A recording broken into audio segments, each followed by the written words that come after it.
So many people ask, how can I boost my credit immediately? Now, not all advice is good and applicable to you, but I just tell you across the board what has been very beneficial for people who want to boost their credit immediately.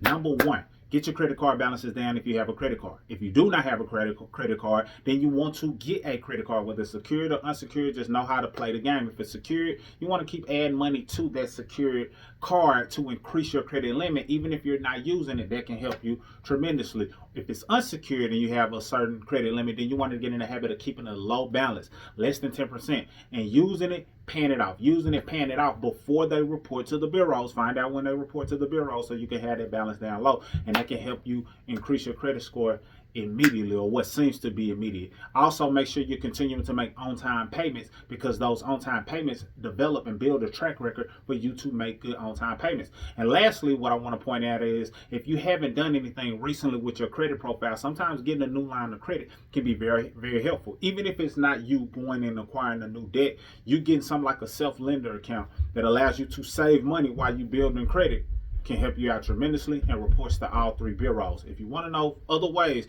that you can take your credit to the next level with assistance, Common Credit, we got you. Salute.